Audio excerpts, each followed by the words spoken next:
Ang parables ng importunate neighbor o parabola ng isang kaibigan sa gabi, ito ay makikitang nakasulat sa aklat ng Bagong Tipan sa Lucas Kabanata 11, versikulo 5 hanggang 8. Ito ay parable ukol sa isang kaibigan na tumangging tulungan ng kanyang kaibigan na humihingi ng tulong sa kalagitnaan ng gabi, ngunit dahil hindi tumigil ang kaibigan nito sa pagtawag, napilitan siyang ibigay ang hinihingi nito.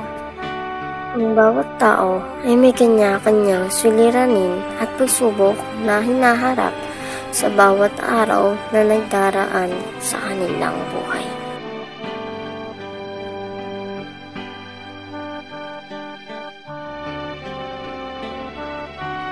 May dalawang pamilya ang nakatira sa isang barangay sa Santa Maria. Ang pamilya ni Larry May ay nakakaluwag-luwag, samantalang ang pamilya ni Hazen ay kapos at hirap sa buhay. Anak, tumigil ka, nakakalaro riyan.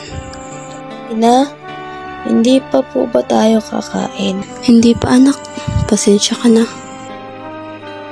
Anak, maghain ka na at kakain na tayo. Agad namang lumingon at sumagot si Clarice. Opo, Mami.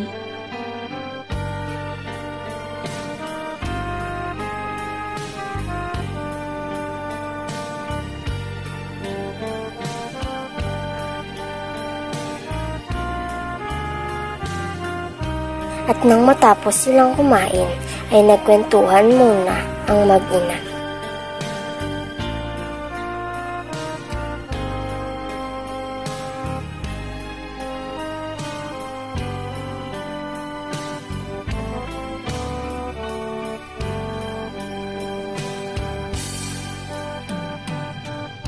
Isang araw, si Hazen ay may darating na bisita, ngunit dahil sa kanilang kahirapan, wala siyang maipapakain sa kanilang mga bisita, kaya't nagtungo siya sa bahay ni Larry May sa kaligitnaan ng gabi upang manghingi ng ilang pirasong tinapay.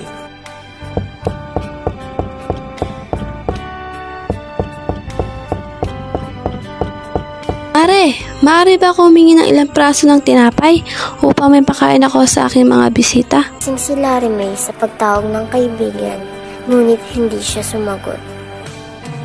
Sambit ni Larry May sa kanyang isipan. Sana ay umalis na itong tao na to, dahil kung hindi, magigising pa ang aking pamilya.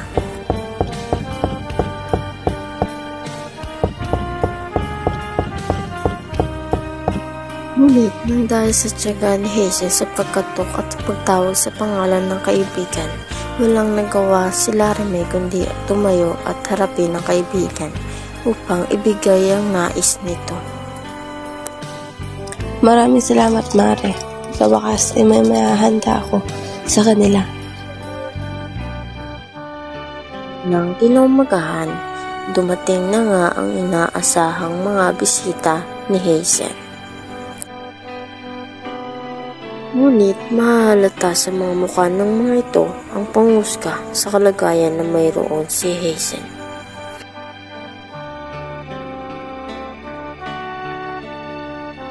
Kanilang kinamusta ang lagay ng kaibigan, ngunit hindi man lang nila tinigman o kinain ng tinapay na hinanda ni Hazen para sa kanila.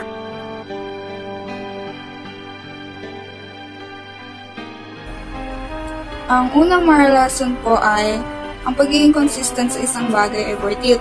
Pinakita po dun sa parable na kahit na ayaw po ibigay ng kaibigan niya yung hinihingi o hinihiram niyang tinapay sa umpisa, nung ginawa niyo po yun ng paulit-ulit na tanggap niyo pa rin po yun sa huli.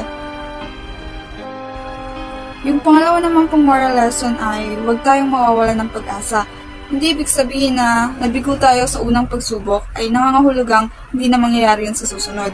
Kasi sa umpisa po, hindi niya po kagad nakamutan yung bagay na hinihingi niya o hinihiram. Pero nung lumaon po, natanggap niya pa rin po yun.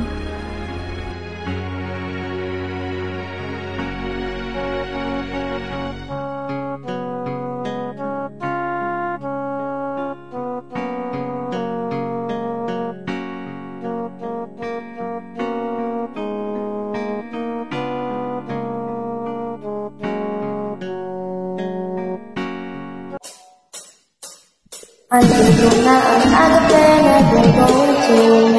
Ang agape ay pagpun natin sa selva. Tayo sa